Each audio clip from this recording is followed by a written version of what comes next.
মুমিনেরা এই প্রশ্নই করবে না মদ হারাম কেন, মুমিনেরা এই প্রশ্নই করবে না জুয়া হারাম কেন। একটাই জবাব, মদ হারাম কেন? আল্লাহ হারাম করেছেন তাই হারাম। জিনা হারাম কেন? আমার আল্লাহ হারাম করেছেন তাই হারাম। জুয়া হারাম কেন? আমার আল্লাহ হারাম করেছেন তাই হারাম। কোনো যুক্তি নাই। যুক্তির আল্লাহর নিষিদ্ধ জিনিসে যুক্তি তালাশ করে কেবলমাত্র শয়তান। আল্লাহর আদেশ নিষেধের যুক্তি তালাশ করে কে? শয়তান। মুমিনের কাজ হলো সামি'না, বলেন, ওয়া আতা'না, শুনলাম আর মানলাম, বাস, শেষ কথা, খালাস।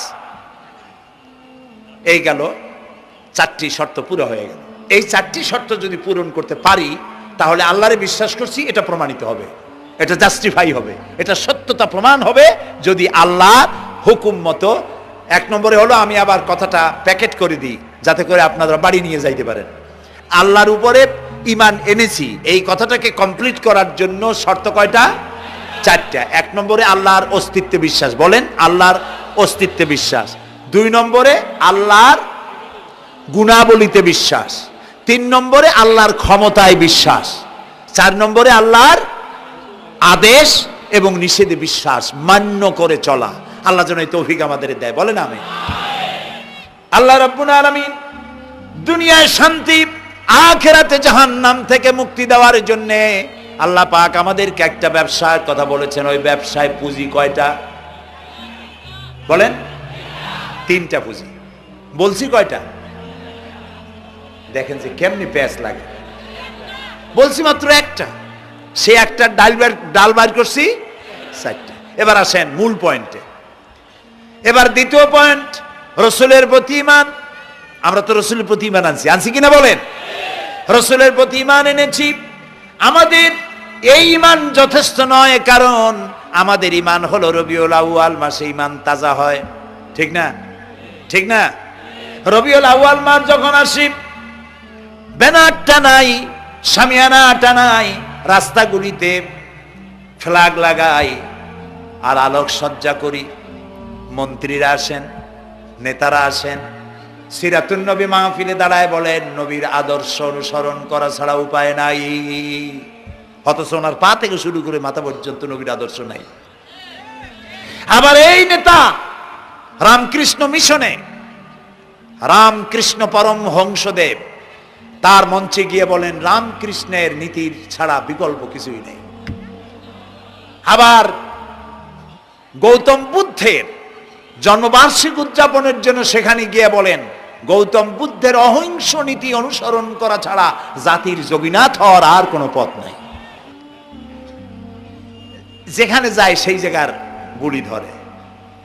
রবিউল আউয়াল মাস আসতে পারে, আলোকসজ্জা করে, ইয়া নবী সালামু আলাইকা, ইয়া রাসূল সালামু আলাইকা। এরপরে গরম গরম জিলাপি রাসূলুল্লাহকে বুঝায় দেওয়া হলো, হে রাসূল আপনি তাকিয়ে দেখেন কত মহব্বত আপনারে করি। আপনার মহব্বতের জন্য আমাদের শহরের কোন মিষ্টির দোকানে আর মিষ্টি নাই, সব আমরা খাইয়া শেষ করছি। এই হলো মহব্বত। এই মহব্বতে এই ঈমানে কাজ হবে না। এই ঈমানে বলেন কাজ হবে না। কোন ঈমানে কাজ হবে? রাসূলের প্রতি ঈমানের অর্থ কি? এর অর্থ হচ্ছে নবী করিম সাল্লাল্লাহু আলাইহি ওয়াসাল্লাম আমাদের রাসূল, আমাদের নেতা। আমাদের রাসূল আমাদের নেতা, আমরা তার উম্মত, তার অনুসারী। অনুসারীর কাজ কি? নেতার পূর্ণাঙ্গ অনুসরণ করণ। রাসূলুল্লাহর আনুগত্য করতে হবে, এটা কে বলেছেন? আল্লাহ রাব্বুল আলামিন সূরা আলে ইমরানের মধ্যে বলেছেন কুল ইন কুনতুম তুহিব্বুনাল্লাহ ফাত্তাবিউনি ইউহিব্বুকুমুল্লাহ ওয়া ইয়াগফির লাকুম যুনুবাকুম আল্লাহু গফুরুর রহিম। হে নবী আপনি বলুন, তোমরা যদি আল্লাহকে ভালোবাসো তাহলে তোমার কাজ হচ্ছে, তোমরা যদি আল্লাহকে ভালোবাসো তাহলে তোমরা আমার আনুগত্য করো, আমার অনুসরণ করো। কার? রাসূলের। বলেন কার? রাসূলের অনুসরণ যদি তোমরা করো, খেয়াল করে শুনতেছেন তো? আল্লাহ তাআলা বলছেন নবী আপনি বলেন তোমরা যদি আল্লাহকে ভালোবাসো, তোমাদের এই দাবি যদি সত্য হয় তাহলে আমার অনুসরণ করো, আমার আনুগত্য করো। আমার অনুসরণ, আমার আনুগত্য করলে পরে তোমাদেরকে আল্লাহ রাব্বুল আলামিন ভালোবাসবেন এবং তোমাদের তামাম জিন্দেগির সমস্ত গুনাহ খাতা আল্লাহ তাআলা মাফ করে দিবে। আমরা কি গুনাহ মাফ করাইতে চাই? বলেন চাই? আসুন রাসূলের আনুগত্য করুন। রাসূলের আনুগত্য কিরকম? রাসূল যেভাবে মুছ কাটছে আমরা সেইভাবে মুছ কাটবো, তিনি দাড়ি যেভাবে রাখছেন আমরা সেইভাবে রাখবো, তিনি চুল কাটছেন যেভাবে সেইভাবে করব, তিনি পায়ের নখ হাতের নখ যেভাবে কাটছেন সেইভাবে করব, তিনি যেভাবে বিবাহ করেছেন সেই সুন্নত অনুযায়ী বিবাহ, তিনি যেভাবে দেশ চালাইছেন সেইভাবে দেশ চালাবো। রাসূলের অনুসরণের অর্থ শুধু এই নয় যে তিনি যেভাবে সুরমা লাগাইছেন আমি ওইরকম সুরমা দেব, তিনি যেভাবে কদু খাইছে আমিও কদু খাবো, এইটা নয়। এটা নয়, শুধু রাসূলের আনুগত্য হবে মুরগির ফার্ম থেকে শুরু করে জাতিসংঘ পর্যন্ত, জীবনের সব ক্ষেত্রে। আর বিশ্বাস করতে হবে তিনি শেষ নবী, তারপর আর কোন নবী আসবে না। আল্লাহ রাব্বুল আলামিন সূরা আহজাবের মধ্যে বলেছেন, মা কানা মুহাম্মাদুন আবা আহাদিম মির রিজালিকুম ওয়ালাকির রাসূলুল্লাহি ওয়া খাতামান নাবিয়্যিন। মুহাম্মদ সাল্লাল্লাহু আলাইহি ওয়াসাল্লাম তোমাদের কোন পুরুষদের পিতা নন, তিনি আল্লাহর রাসূল এবং তাকে দিয়ে নবুয়তের মিশনকে খতম করে দেওয়া, কমপ্লিট করে দেওয়া হয়েছে। আর কোন নবী, রাসূলুল্লাহ বলেছেন লা নবিয়্যা বাদি ওয়ালা রাসূল, আমার পরে আর কোন নবীও আসবে না, রাসূলও আসবে না। কথা বুঝে আসছে? আল্লাহর নবীর পরে আর কোন নবী হবে না। আল্লাহর নবী বলেছেন একটি ইমারত তৈরি করে তার ভিতরে একটা ইট যদি খালি থাকে, একটি ইটের জায়গা যদি শূন্য থাকে, তাহলে সকলের চোখে ধরা পড়বে। ওই ইটখানা দিলে পরে বিল্ডিংটা কমপ্লিট হয়ে যায়। নবুয়তির যে ইমারত আল্লাহ তৈরি করেছিলেন ওর ভিতরে একটা ইটের অভাব ছিল, আল্লাহ পাক আমাকে দিয়ে সেই শূন্য জায়গা পূরণ করে দিয়ে নবুয়তের মিশনকে কমপ্লিট করে দিয়েছেন। রাসূলুল্লাহ বলেছেন আমার পরে আর কেউ নবী হবে না। পৃথিবীর সব মুসলমানদের আকীদা মুহাম্মদ সাল্লাল্লাহু আলাইহি ওয়াসাল্লামের পরে যদি কেউ নবুয়তের দাবি করে সে কাফির, হাজার বার কাফির। তারা যারা তাকে যারা নবী মানবে তারাও। রাসূলুল্লাহ বলেছেন আমার পরে 30 জন মিথ্যেবাদী নবুয়তের দাবি করবে। তার মধ্যে একজন তো দাবি করছে রাসূলের জীবদ্দশায়, একটা ছিল মেয়ে লোক আর একটা ছিল পুরুষ। পুরুষটার নাম ছিল মুসাইলামা কাযযাব, নামই ছিল কাযযাব। কাযযাব মানে মিথ্যাবাদী। দেখছেন অবস্থা, নামই মিথ্যাবাদী।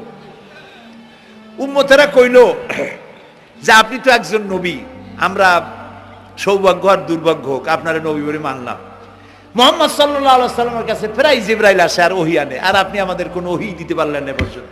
কয় যে কেবল না নবী হইলাম, অপেক্ষা করো, ওহী আসবে না। বেশ কিছুদিন যাওয়ার পর খুব চিন্তা ভাবনা করে কয় যে ওহী একটা আসছে। উম্মতেরা সব দৌড়ে আসছে, কি ওহী? কয় যে এইমাত্র শেষ রাত্রে জিবরাইল আসছিল, আইসে আমারে কয়ে গেল একটা সূরা নাজিল করলো। সূরাটা কি?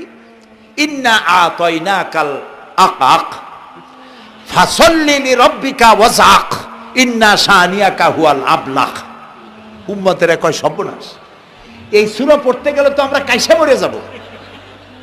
এর অর্থ তো খুব বিকায়দা। কি কি সূরা নাজিল হইল আপনার উপরে? ইন্না আতাইনাকাল আকাক মানে আমি তোমাকে হুতুম পেশা দান করেছি, সুতরাং তুমি তোমার প্রভুর উদ্দেশ্যে নামাজ পড়ো আর চিৎকার মারো, কারণ তোমার শত্রুরা সাদা এবং কালো বর্ণের। আমরা তো আগামাথা কিছু বুঝলাম না, কি হই? আচ্ছা ঠিক আছে, পয়গম্বর মুহাম্মদ সাল্লাল্লাহু আলাইহি সাল্লামকে তার উম্মতেরা নিয়ে যায় তাদের বাগানে, মাঝে মধ্যে নিয়ে যায়। নিলে পরে যে কুয়ায় পানি থাকে না, শূন্য কুয়া পানিতে ভরে যায়। যে গাছতলা দিয়ে তিনি হেঁটে যান, যে খেজুর গাছে খেজুর নাই সেই গাছতলা দিয়ে রাসূল হেঁটে গেলেন, গাছে ফল ধরে যায়। আপনি তো এরকম কিছু দেখাইতে পারেন না। কয় তোমরা তো আমার নেও না, চলো না যাই। নিয়ে গেছে, যাইয়া দেখে যে কুয়ার পাড় দিয়ে যায়, যে কুয়ায় পানি থাকে তা থাকে না, শুকায় যায়। যে গাছ তলায় দিয়ে যায় ওই গাছে খোরমা থাকলে সাথে সাথে খড়গুলো ঝরে যায়। উম্মতের কয় কি একটা কপাল পড়া নবী পাইলাম বাকি। আল্লাহ তারে শেষ করছে দুনিয়া থেকে, জাহান্নামে চলে গেছে। সেই মহিলাটাও গেছে, সেও গেছে। রাসূলুল্লাহ বলেছেন এইরকম 30 জন মিথ্যাবাদী নবুয়তের দাবি করবে কিয়ামতের আগ পর্যন্ত। গোলাম আহমদ কাদিয়ানী, এ হলো ইতিহাসে আমরা যদ্দ পাই তার পর্যন্ত 28 জন হয়েছে। মুহাম্মদ সাল্লাল্লাহু আলাইহি সাল্লামের ইন্তেকালের পর ওকে নিয়ে হয়েছে 28 জন। কয়জন হইল? বাকি আছে কয়জন? তাই বলে কিয়ামত যে এই 2 জন হইলি আগামী বছর বা 5-6 বছরের মধ্যে কিয়ামত হবে ওইটা চিন্তা করেন না। এই পৃথিবীতে একটা লোক আল্লাহ শব্দ উচ্চারণ করার যদি থাকে কিয়ামত সে পর্যন্ত হবে না। কোরআনে সব আল্লাহ বলে দিয়েছেন। আল্লাহ পাক বলেন এই পৃথিবীর সব কেমন ভাবে ধ্বংস হবে তার চিত্র আল্লাহ পাক কোরআনে কারিমে তুলে ধরেছেন। ইযাস সামাউ ফাতারাত ওয়া ইযাল কাওয়াকিবু তাসারাত ওয়া ইযাল বিহারু ফুজ্জিরাত ওয়া ইযাল কুবুরু বু'সিরাত। যখন আকাশসমূহ দীর্ণ বিদীর্ণ হয়ে যাবে, তারকাগুলি বিক্ষিপ্ত হয়ে ছিটকে পড়বে, আর সমুদ্রগুলি উচ্ছ্বসিত হয়ে পড়বে, কবরগুলি সব তার ভেতরে যা আছে উদ্গীরণ করে দেবে, তারকাগুলি স্থিমিত হয়ে যাবে। এরপরে সমস্ত আকাশগুলি কাতাইয়িস সিজিল্লিল কুতুব, কিতাবের পৃষ্ঠার মতো একটার পরে একটা ঠাস ঠাস করে পড়তে থাকবে, চূর্ণ বিচূর্ণ হয়ে ভেঙে চুরে একাকার হয়ে যাবে। পাহাড়গুলিকে উড়িয়ে দেওয়া হবে, চন্দ্র এবং সূর্য একাকার হয়ে যাবে। আল্লাহ রাব্বুল আলামিন বলেন ফাইদা বারিকাল বাসার ওয়া খাসাফাল কমার ওয়া জুমিআশ শামসু ওয়াল কমার। চক্ষু যখন বিস্ফারিত হয়ে যাবে, চাঁদ যখন তার আলো হারিয়ে ফেলবে, সূর্য যখন তার আলো হারিয়ে ফেলবে, চাঁদ আর সূর্য সব একাকার হয়ে যাবে। সেই সময়ের অবস্থাটা কি চিন্তা করো। মানুষ হয়রান হয়ে দৌড়াদৌড়ি করবে।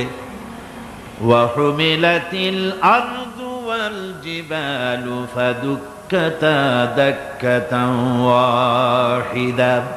জমিন এবং পাহাড়গুলির মধ্যে আল্লাহ রাব্বুল আলামিন সংঘর্ষ বাঁধিয়ে দিবেন। পাহাড়গুলি ভেঙে চুরে টুকরা টুকরা হয়ে যাবে। পাহাড়গুলি উঁচু করে জমিনের উপরে আছাড় মেরে আল্লাহ রাব্বুল আলামিন ভেঙে চুরে চুরমার করে দিবেন। সুবহানাল্লাহ। ওয়া তাকুনুল জিবালু কালইহনিল মানফুস। পাহাড়গুলো পেঁজা ধোনা তুলার মতো করে উড়িয়ে দেওয়া হবে, পাহাড় উড়ে যাবে। সুবহানাল্লাহ। পাহাড় পাথরের তৈরি করা পাহাড়, এই পাহাড়গুলি তুলার মতো হয়ে উড়বে কিভাবে? আমি এই দৃশ্য নিজের চোখে কিছুটা হলেও দেখছি। আজ থেকে 10 দিন আগে আমি ইতালি সফর করে এসেছি। ইতালির রাজধানী রোম। রোম প্রাচীন সভ্যতার লালন ভূমি। কোরআনে কারিমে সূরা রোম রয়েছে। এই রোম সেই রোম। এখানের বাদশার কাছে রাসূল করিম সাল্লাল্লাহু আলাইহি সাল্লাম হেরাক্লিয়াসের কাছে চিঠি পাঠিয়েছিলেন। সেই রোম 12 থেকে 15,000-এর মতো বাংলাদেশি মুসলমান সেখানে আছে। জুমার দিন, যেদিন আমি গেলাম তার পরের দিনই জুমা ছিল। জুমার নামাজ পড়লাম ভ্যাটিকানের কাছেই বিশাল মসজিদ, ইউরোপের ভিতরে সবচেয়ে বড় মসজিদ এটা। রোম ইসলামের দুশমনদের রাজধানী। সেইখানে যখন আজান হচ্ছে আশহাদু আন্না মুহাম্মাদার রাসূলুল্লাহ, আমার অনুভূতির কথা আপনাদেরকে বোঝাতে পারবো না, কি অনুভূতির সৃষ্টি হয়েছে আমার ভেতরে। ভ্যাটিকানের পোপ এক পাশে, কিছু দূরেই ভ্যাটিকান। ওটা হচ্ছে গোটা পৃথিবীর সমস্ত খ্রিস্টানদের কাবা, ভ্যাটিকান। তার পাশেই বিশাল মসজিদ, সেখানে নামাজ পড়লাম। চিন্তার ভেতরে আসলো আল্লাহ রাব্বুল আলামিন তার হাবিবের নাম, তার তাওহীদ, তার রিসালাতকে কিভাবে বিশ্বময় ছড়িয়ে দিলেন। আবু জাহেল চাইছিল মুহাম্মদ সাল্লাল্লাহু আলাইহি সাল্লামকে স্তব্ধ করে দেবে মক্কার জীবনেই। কত বদনাম, সাহের, কাহেন, কাযযাব, শায়ের, নাউযুবিল্লাহি মিন যালিক, কত গালাগালি করলো। আর আল্লাহ শোনালেন, হাবিব চিন্তার কোনো কারণ নাই, ওয়া রাফা'না লাকা যিকরাক, আমি আপনার প্রশংসা বিশ্বময় ছড়িয়ে দেব। সুবহানাল্লাহি ওয়া বিহামদিহি। রোম প্রোগ্রাম শেষ করে আমাকে তারা নিয়ে গেল, যেটা আমি বলছি সফর কাহিনী শোনাবার সময়টা না, যেহেতু এর সঙ্গে প্রাসঙ্গিক সেজন্য বলছি। পাহাড় কেমনে তুলার মতো হয়ে উঠবে তার নজির দেখেছি। রোম শহর থেকে 300 মাইল দূরে, 300 কিলোমিটার দূরে নেপোলিয়ান বোনাপার্ট তার বাড়ি, এবং ওটা তার নামই একটা প্রভিন্স। ভূমধ্য সাগরের পারে ভিসুভিয়াস, পৃথিবীর সবচাইতে বড় আগ্নেয়গিরি, সেটা দেখাতে নিয়ে যাওয়া হলো আমাকে। যে পাহাড়টা পৃথিবীর মাটি থেকে তার চূড়া হচ্ছে 3 মাইল উঁচু, এর 2 মাইল গাড়িতে করে ঘুরে ঘুরে যাওয়া যায়, এরপর আর গাড়িতে যাওয়া যায় না, বাকিটুকুন যেতে হবে হেঁটে হেঁটে। পাহাড়ের উপরে অক্সিজেন কম, বেশ কষ্ট হচ্ছিল উঠতে। জীবনে প্রথম পাহাড়ে চড়েছি, জাবালে নূর, রাসূল করিম সাল্লাল্লাহু আলাইহি সাল্লামের উপরে যেখানে ওহী হয়েছিল সর্বপ্রথম। পাহাড় চড়ার একটা অভিজ্ঞতা ওখান থেকে আমার কিছুটা হয়েছিল। খুব কষ্ট হলো বাকি 1 মাইল উঠতে। যখন ভিসুভিয়াসের একদম শীর্ষে চলে গেছি, সেখানে গিয়ে আমার সাথে 15-20 জন লোক ছিল। আমি নিজে আল্লাহু আকবার বলে আমার গলা থেকে আওয়াজ বেরিয়ে গেল। আমি দেখতে পেলাম ভিসুভিয়াসের শীর্ষে বিশাল গর্ত। আমার মনে হয় গর্তটা এই মাঠের 1/4 হবে, এই মাঠের 1/4 হবে গর্তটা। সেই গর্তটার গভীরতা হচ্ছে 1.5 কিলোমিটার। এইখান থেকে পাথরগুলি উত্থিত হয়েছে, আগ্নেয়গিরি পাথর আগুনে গলে লাভা হয়ে এগুলি পাহাড় বেয়ে উপচে পড়েছে, চতুর্দিকে 12 মাইল ছড়িয়ে গিয়েছে। আমরা সেখান থেকে নেমে এলাম। একটু কিছু দূর গিয়েই সেখানে হলো পম্পেই শহর। এই পম্পেই শহরটা হচ্ছে ঈসা আলাইহিস সালামের জন্মের 2000 বছর আগে এই শহর তৈরি হয়। ঈসা আলাইহিস সালামের জন্মের 179 বছর পর ভূমিকম্প হয়। সেই ভূমিকম্পে গোটা পম্পেই শহরটা পৃথিবীর মানুষের চোখের আড়াল হয়ে যায়, ধ্বংস হয়ে যায়, মাটির তলায় ভারত হয়ে যায়। আজ থেকে 200 বছর আগে মাটি খনন করতে গিয়ে এই শহর আবিষ্কৃত হয়। পুরা শহরটা খুঁড়ে তারা বের করেছে। 180 হেক্টর জমিনের উপরে এই বিশাল শহর। ঘুরে ঘুরে দেখলাম, গাড়ি চলে না সেখানে, পায়ে হেঁটে দেখতে হলো। প্রশস্ত রাস্তা। আজ থেকে 4000 বছর আগের মানুষেরা রাস্তা বানাতে জানতো পাথর দিয়ে, এবং রাস্তার দুধারে তাদের ছিল ফুটপাত, পানির ব্যবস্থা, নগরায়নের সব রকমের সুযোগ সুবিধা। তারপরে সেখানে বিচারালয়, এরপরে দোকানপাট, বাজারঘাট, সবকিছুর ব্যবস্থা রয়েছে। বিশাল বিশাল পাথরগুলি দিয়ে পিলার তৈরি করা। ভাবলাম এই পিলারগুলি, এই পাথরগুলি তারা কিভাবে ক্রেন ছাড়া এত উপরে উঠালো কি করে, আমার মাথায় আসলো না। পাথর কেটে কেটে সুন্দর সুন্দর অঙ্কন শিল্প তারা করেছে। এরপরে ঘুরতে ঘুরতে বাদশার রাজার বাড়িতে গিয়ে ঢুকলাম। সেখানে গিয়ে দেখলাম উলঙ্গ এত মূর্তি পাথরের তৈরি করা। পাথর কেটে কেটে দেওয়ালে যৌন মিলনের এমন কোন অশ্লীল ছবি নাই যা তারা সেখানে তৈরি করে নাই। উলঙ্গ মূর্তি আর উলঙ্গ যৌন মিলনের অসংখ্য ছবি দিয়ে এই এলাকা ভরা। তখন আমি বুঝলাম আল্লাহর গজব হওয়ার কারণটা কি, এই শহরটা মাটির নিচে হরপ হয়ে যাওয়ার কারণটা কি। আল্লাহ পাক জেনা ব্যভিচার যে দেশে বেশি হয় আল্লাহ পাক বরদাস্ত করেন না। দুশ্চরিত্র যে দেশের মানুষ দুশ্চরিত্র হয়ে যায়, জেনা ব্যভিচার বেশি হতে থাকে, আল্লাহ হরপ করে দেন, গজব দেন। এই গজব এক এক সময় এক এক রকমের হয়ে আসে। কখনো মাটির নিচে দাবায় দেন, কখনো মহামারী, কোন দেশে কলেরা, কোন দেশে জলোচ্ছ্বাস, কোথাও ভূমিকম্প, আর সর্বশেষ এই জেনাবে বিচারের জন্য আল্লাহ পাকের চূড়ান্ত, এই যৌনতার অশ্লীলতার জন্য চূড়ান্ত গজব বর্তমান বিশ্বের জন্য এইডস। আল্লাহ পাক এই গজব দিয়েছে। বন্ধুগণ, আমি সেই জায়গা, আমি সেখানে যা দেখলাম যে আল্লাহ পাক পাহাড়গুলিকে কিভাবে উড়াবেন, এটা অস্বীকার করার কোনো উপায় নাই। বিশ্বাস তো করতামই, তবে হযরত ইব্রাহিম আলাইহিস সালাম যেমন বলেছিলেন, রব্বি আরিনি কাইফা তুহিল মাউতা, আয় আল্লাহ তুমি মরাকে জিন্দা করবা কেমনে? আল্লাহ পাক বলেন, আওয়ালাম তুমিন, তুমি বিশ্বাস করো না? ইব্রাহিম আলাইহিস সালাম বললেন, বালা, অবশ্যই বিশ্বাস করি, ওয়ালাকিন লিয়াতমাইন্না কলবি, যদি চোখে দেখতাম তাহলে আমার অন্তরাত্মা খুব ঠান্ডা হতো। আল্লাহ রাব্বুল আলামিন চোখে দেখায় দিলেন জিন্দা কেমনে মুর্দা হবে, মুর্দা কেমনে জিন্দা হবে, আল্লাহ দেখায় দিলেন। পাহাড় উড়ায় দিবেন আল্লাহ রাব্বুল আলামিন। একথা কলিজার মধ্যে, এটার উপর ঈমান বিশ্বাস, কিন্তু আল্লাহ চোখে দেখাইছেন, ঈমান আরো মজবুত হয়েছে, যা ছিল আরো মজবুত হয়েছে। সুবহানাল্লাহ। আল্লাহর ভয়তে কলিজা কেঁপেছে। আমি পাহাড়ের উপরে কেঁদেছি, যার যার হয়ে কেঁদেছি।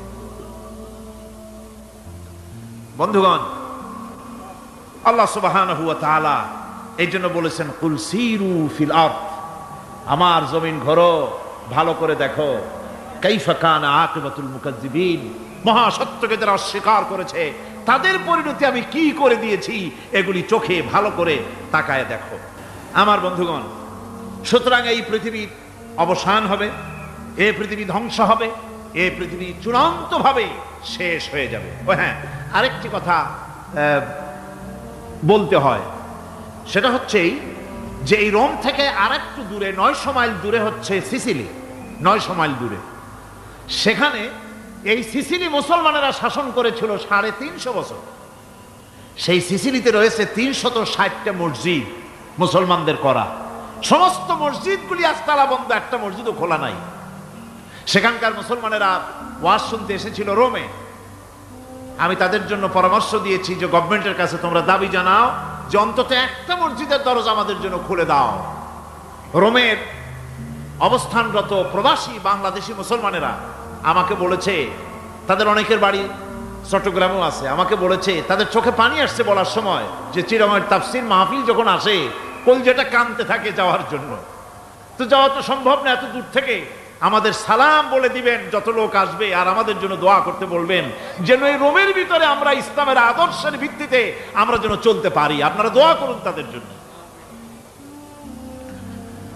ভাইরা আমার, এই পৃথিবী একদিন পরিসমাপ্তি ঘটবে এবং আল্লাহর দরবারে আমাদেরকে উঠতে হবে এবং সেখানে আমাদের বিচার হবে। সেখানে আমাদের কি হবে? বিচার হবে। আল্লাহ পাক বিচারটাকে নির্ভুল করার জন্য, সঠিক করার জন্য প্রত্যেকের গলায় আমলনামা ঝুলায় রাখছেন। এখানে রেকর্ডের ব্যবস্থা করা হয়েছে। আল্লাহ পাক বলছেন, ওয়া কুল্লা ইনসানিন আলজামনাহু তাইরাহু ফি উনুকিহি ওয়া নুখরিজু লাহু ইয়াওমাল কিয়ামাতি কিতাবান ইয়ালকাহু মানশুরা। আল্লাহ পাক বলেন, প্রত্যেকের ভালো মন্দ কর্মফল, কর্মলিপি আমি তার গলায় ঝুলায় রেখেছি। কিয়ামতের দিন সে নিজের কাছে স্পষ্ট সব দেখতে পারবে, কোনো জিনিস বাদ পড়বে না। তার গলায় তার আমলনামা ঝুলানো আছে, সব রেকর্ড হতেছে। আমরা যা করছি সবগুলি রেকর্ড হয়ে যাচ্ছে। কোরআনে কারিমে আল্লাহ রাব্বুল আলামিন, আমি গত বছরও বলছিলাম যে বিজ্ঞানের আবিষ্কার যত বাড়বে কোরআন বোঝা মানুষের জন্য তত সহজ হবে। কোন সুবহানাল্লাহ। কোরআন বোঝা মানুষের জন্য তত সহজ হবে। সুতরাং মানুষের গলার সাথে আল্লাহ পাক বলছেন যে একটা আমলনামা আমি ঝুলাই দিয়েছি তার গলার সাথে। সে যা করতেছে ওখানে সব লিপিবদ্ধ হচ্ছে, কম্পিউটারাইজড, কম্পিউটারের মতো এগুলি সব গ্রহণ করতেছে। এগুলি কিয়ামতের দিন তার সামনে হাজির করা হবে। কিয়ামতে যখন আমলনামা তার সামনে দিয়ে বলা হবে, ইকরা কিতাবাকা কাফা বিনাফসিকাল ইয়াওমা আলাইকা হাসিবা। তাকে বলা হবে, নিজের কর্মলিপি নিজেই পড়ো, আজ তুমি তোমার নিজের হিসাব নিতে যথেষ্ট। বন্ধুগণ, এই মাহফিলে যত লোক আমরা বসে আছি, আমরা আমাদের হিসাব নিতে যথেষ্ট না আরেকজন লাগবে? কোন আমরা যথেষ্ট কি না? কথা বোঝেন নাই।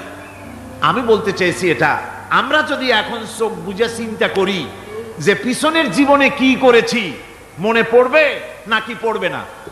বলেন সবাই, পড়বে কি পড়বে না? ছোটবেলায় কবে পায়ের নিচে কাঁটা ফুটেছিল, কবে কোথায় আছাড় খেয়েছিলেন, কবে কার বেল তাল আম কাঁচা আম চুরি করে খেতে গিয়ে কিল খেয়েছিলেন, তাড়া খেয়েছিলেন, তাকে এখন মনে নাই? আছে। তাহলে কিল, ওই তাল বেল চুরি করতে গিয়ে যে কিলটা খাইছিলেন সেটাও মনে আছে, ভালো মন্দ সব মনে আছে। তাহলে কোন হোটেলের রুমে কি করছিলেন, কোন স্কুলে কোন কলেজে কি করছিলেন, তারপরে জীবনে ছোট বড় ঘটনাগুলি সব বুঝতে মনে পড়বে না? এবার হিসাব করেন, মনে যদি পড়ে এবার হিসাব করেন আপনি জান্নাতি না জাহান্নামী। আপনি আপনার নিজের হিসাব নেওয়ার জন্য যথেষ্ট। তাকে হিসাব করতে বলা হবে, তোমার হিসাব, তোমার নিজের হিসাব নেওয়ার জন্য তুমি যথেষ্ট, তোমার হিসাব তুমি নিজেই করো, এটা পড়ো। আর সেই কিয়ামতের দিন কোনো সাহায্যকারী মিলবে না। লান তানফাকুম আরহামুকুম ওয়ালা আওলাদুকুম ইয়াউমাল কিয়ামাহ। লান তানফাকুম, কিয়ামতের দিন কোনো ফায়দা হবে না, অবশ্যই কোনো ফায়দা হবে না, কোনো উপকারে আসবে না। কিয়ামতের দিন তোমার সন্তান, তোমার স্ত্রী, তোমার মাল, তোমার সম্পদ কোনো উপকারে আসবে না কিয়ামতের ময়দানে। সেদিন সব তোমার সাথে বিচ্ছেদ করবে, সব পালায় যাবে। সেখানে উৎকোষেরও কোনো কারবার নাই যে ঘুষ টুস দিয়া, ফেরেশতাদের কোনো রকম বুঝবাজ দিয়া, আলাদা কোনো চোরাগলি পথ দিয়া একেবারে ফুট করে ভেসতে চলে যাবেন, এমন কোনো সুযোগ নাই।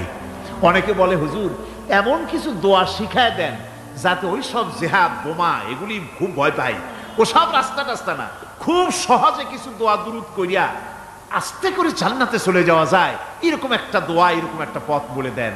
আমি বলি, ভাই এরকমের কোন চোরাগলি আমার রাসূল আবিষ্কার করতে পারেন নাই। আল্লাহর পয়গম্বরের ওই ধরনের পথ, কোন পথ আবিষ্কার করতে পারেন নাই। সেখানে কিয়ামতের দিন কাউকে উৎকোষ গ্রহণ করার কেউ নাই, উৎকোষ দেওয়া যাবে না। আর উৎকোষ দিবি না বা কি, আপনার কাছে কিছু নাইও, থাকলেও নেওয়ার কেউ নাই। এই দুনিয়ায় ফাঁকিবাজি করে বহুত কিছু করা যায়, কিন্তু কিয়ামতের মাঠে এগুলি কিছুই চলবে না। আল-ইয়াওমা লা ইয়ানফা'ু মালুন ওয়ালা বানুন। কিয়ামতের দিন ধন সন্তান সন্ততি আর সম্পদ কোনো কাজে লাগবে না। সেদিন শুধু আমল, আমল যদি ভালো হয় কাজে লাগবে, আমল খারাপ হবে সব শেষ হয়ে যাবে। আল্লাহ রাব্বুল আলামিন নবীজিকে ডেকে বলেছেন, নবী আপনি বলেন, কুল মা কুনতু বিদআম মিনার রাসূল, আপনি বলুন আমি কোন নতুন রাসূল নই, আমার আগে অনেক নবী রাসূল পৃথিবীতে এসেছেন, তারা বিদায় হয়ে গেছেন। আমি জানি না কিয়ামতের দিন আল্লাহ রাব্বুল আলামিন আমার সাথে কি ব্যবহার করবেন, আর আমি এও জানি না যে কিয়ামতের দিন আল্লাহ পাক তোমাদের সাথে কি ব্যবহার করবেন। এই আয়াত নাযিল হওয়ার পর আল্লাহর হাবিব তার মেয়েকে ডাকলেন, জামাইকে ডাকলেন, নাতিদেরকে ডাকলেন, আহলে বাইতদেরকে ডাকলেন, আর বললেন, ও আমার মেয়ে কলিজার টুকরা ফাতেমা গো শোনো, কেবলমাত্র আয়াত নাযিল হয়ে গেল, আল্লাহ পাক আমাকে শোনায়ছেন কিয়ামতের দিন আমি জানি না আমার সঙ্গে কি ব্যবহার করা হবে, আর এও জানি না যে তোমাদের সাথে কি ব্যবহার করা হবে। ও আমার কলিজার টুকরা মেয়ে ফাতেমা, কিয়ামতের দিন মুহাম্মদ সাল্লাল্লাহু আলাইহি সাল্লামের মেয়ে, এই হিসাবে তোমার নাজাতের ফয়সালা হবে না। ও আমার কলিজার টুকরা নাতি হাসান আর হোসেন, কিয়ামতের দিন মুহাম্মদ সাল্লাল্লাহু আলাইহি সাল্লামের নাতি হিসাবে ফয়সালা হবে না। ও আমার জামাই হযরতে আলী, কিয়ামতের দিন আমার জামাই হিসাবে নাজাতের ফয়সালা হবে না। আমল যদি ভালো হয় ফয়সালা ভালো হবে, জান্নাতে চলে যাবে। আমল যদি খারাপ হয় কার নাতি কার জামাই দেখা হবে না। সুবহানাল্লাহ। কঠিন কিয়ামতের মাঠ। এই পরকালের বিশ্বাস যদি কলিজার মধ্যে ঢোকে মানুষ ভালো হয়ে যাবে। কম সুবহানাল্লাহ। ওই যে মক্কার জীবনে ওই সমস্ত মানুষগুলি যারা চুরি করত, ডাকাতি করত, জেনা করত, বদমাশি করত, যারা শয়তানি করত, যারা মানুষকে খুন করত, এই মানুষগুলি এত ভালো হয়ে গেল, যারা চুরি ছেড়ে দিল, ডাকাতি ছেড়ে দিল, জেনা ব্যভিচার ছেড়ে দিল, এত ভালো হয়ে গেল, পৃথিবীর মধ্যে সেরা মানুষ তারা হয়ে গেলেন। জোরে বলেন সুবহানাল্লাহ। নবীর সাহাবীরা পৃথিবীর শ্রেষ্ঠ সন্তান, নবীর সাহাবীরা পৃথিবীর সেরা মানুষ, তাদের চাইতে সেরা মানুষ নবীদের পরে আর কেউ হতে পারে না। জোরে কোন সুবহানাল্লাহ। নবীর পরে পৃথিবীতে শ্রেষ্ঠ মানুষ কারা? সাহাবায়ে কেরাম রিদওয়ানুল্লাহি তাআলা আলাইহিম আজমাইন।